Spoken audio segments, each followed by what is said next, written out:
Hello students, today we are going to discuss the 11th chapter of 11th standard NCERT. Now in this chapter there are variable questions coming in the competitive exam. This beat is also helpful for the 10th student because this topic is there as concerned the transportation in plant. We have to know in this chapter how do plant absorb water. That means in which manner they are able to getting the water from the soil part. It is noted that plant able to capture the food by the act of photosynthesis, and the product of photosynthesis is glucose, which is accumulated after the condensation and polymerization. The glucose molecule convert into the starch. That starch is remain inside the chloroplast or the leafy portion of the plant because the site of photosynthesis is leaves. While there is another route to getting the nutrition. Plant can take the help of their root system. The root system now able to absorb water by means of the soil. Friends, soil is the result of withering of rocks. When the withering of rocks takes place, there is a formation of soil. Soil is the dynamic medium and it provides the nourishment in the form of minerals because it is made by the withering of the rocks, and rocks are the prime source of the minerals. We know that for the growth period 16 essential minerals are required by the plant. These 16 essential minerals may be the macronutrient or the micronutrient. It is also noted that these minerals are in their elemental form. So, they have to first react with the water of the soil, water available in the soil, either in the form of capillary water or in the form of groundwater or the interstitial water which is held by the adhesion force by means of the soil particle. So these water react with the soil and there is a formation of soil solution. In the soil, the variable minerals are present in the variable composition. These minerals try to react with the water molecule and there is a formation of mineral oxide. Mineral oxide are the ionic form because the root can absorb only the solvent and few ions. So minerals should be come into their ionic form that is easily absorbed by the root system of the plant. So this is the literal sense which you have been learned in your 10th standard. Okay, now our topic is get more elaborated in the 11th standard. There is a first question to the all student: how do plant absorb water? There are two pathways in the plant for the absorption of water.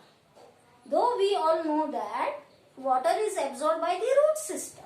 ये तो हम सभी जानते हैं कि जो absorption है, जो अवशोषण है, जिस तरह से खनिज की उत्पत्ति सॉइल के द्वारा हो जाती है, तो वो खनिज पहले आयोनिक फॉर्म में आना पड़ता है और आयोनिक फॉर्म को ये जो रूट सिस्टम है वो उसका अवशोषण करता है. तो ये अवशोषण का जो तरीका है वो दो तरीकों से होता है. That means there are two type of pathway.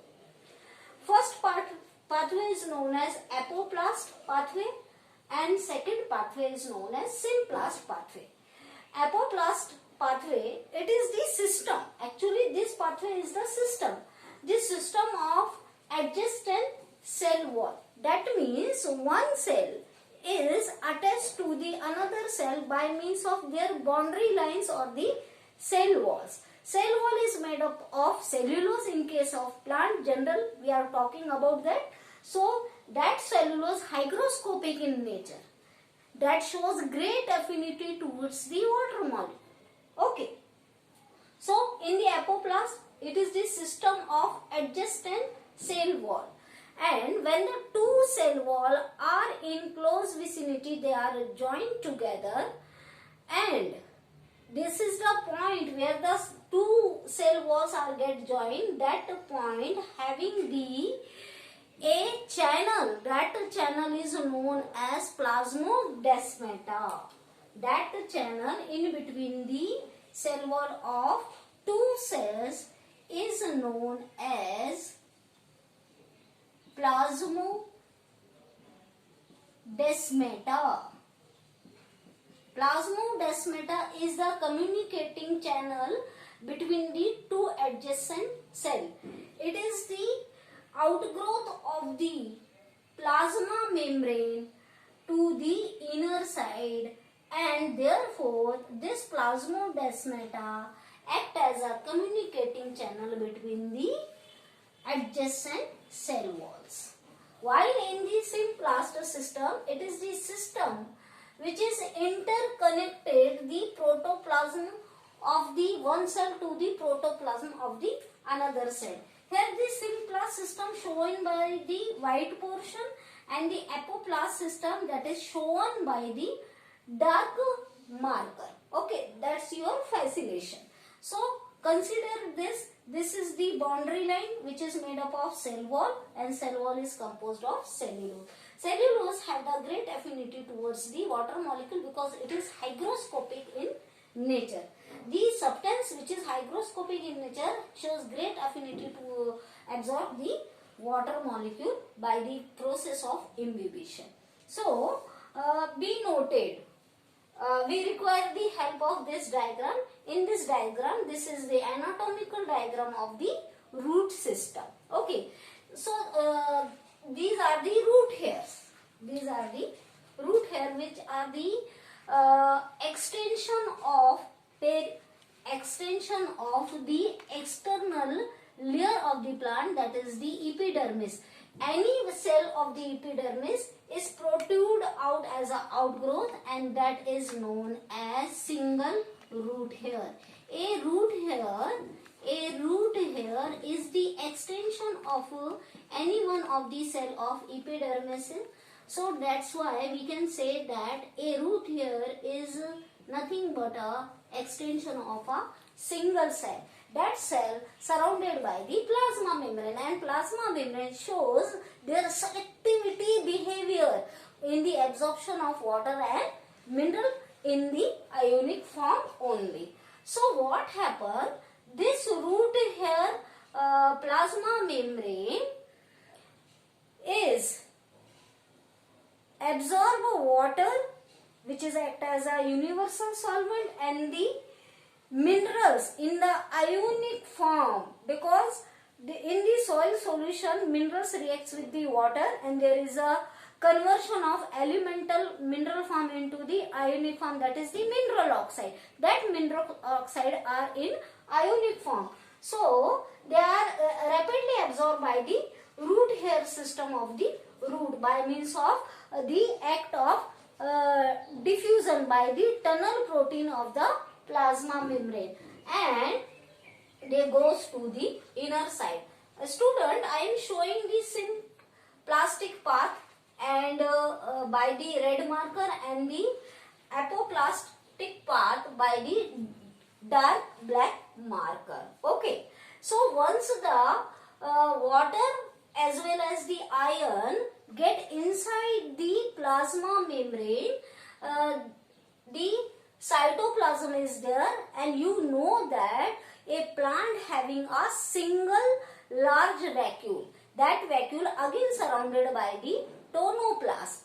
This vacuole is responsible to create the osmotic gradient, because the tonoplast surrounded a fluid. That fluid is known as cell sap. Cell sap shows the higher concentration of the solutes and the least concentration of the water molecule, while the cytoplasm have the 95% of water and 5% of solute. So there is a competition, or there is a osmotic gradient created between the cytoplasmic fluid of the cell and the cell sap. So cell sap is responsible to create the great osmotic potential, and therefore this root hair is able to absorb the water with a great force. That force is known as root pressure.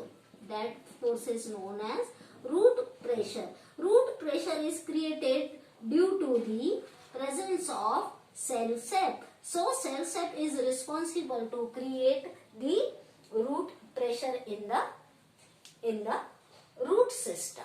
Okay, so the mineral and water goes. Okay, now next to the epidermis, the cortex region is there. Cortex either made up of hypodermis or the simple type of cells, that is parenchymatous or the sclerenchymatous. So that is the mid area. Okay, anatomical it is shown. Now next to the cortex, the endodermis is there, which is interrupted by the dark thick band that is known as Casparian strips. These Casparian strips act as a barrier, just like barriers are present over the road in order to slow down the speed of the vehicle. Here the same water comes inside by means of the cell sap activity. It is responsible to create the high osmotic pressure. That means water and mineral goes inside the root system with a great force, with a great pressure. So by means of this Casparian strip, they are act as a barrier, and they will slow down the movement of water and mineral inside this vascular bundle. Okay, at the core portion, vascular bundle surrounded by the pericycle, and next to the pericycle, phloem is shown by the green patch, and xylem is shown by the red coloration. See that this plastic pathway is start from the tip of the root hair and continuously goes towards the xylem. A student noted that xylem being a dead element of the vascular system, but it cell is covered by the special chemical that is known as suberin. Suberin again hygroscopic in nature. Being hygroscopic in nature, this is able to shows great affinity towards the water molecule, and water molecule is stick over the wall of the xylem. Here I am showing individually. This is the xylem, this is the metaxylem, and short one are the protoxylem. Okay, these are the short one is the protoxylem, this is the metaxylem. This is the wall of the xylem, and which is composed of this thickening of the suberin chemical. This suberin shows great affinity towards water molecule, and it collects the water molecule like that, one by one. This collection of water molecule towards the suberin is due to their hygroscopic in nature, and a film of water molecule add here over the surface of xylem. This force is known as adhesion force. Adhesion force. So by means of this adhesion force, water molecule pulled by the xylem. But here I am showing the continuous red line that indicate water is pulls the common set water molecule and will form the conduction of water. That force is known as force of cohesion. Force of cohesion. In the force of cohesion, there is a force between the same molecule, and a conduction is created. So we can say that xylem is responsible for the conduction of water, while phloem is responsible for the translocation of water and mineral. This is all about this. So thank you to all.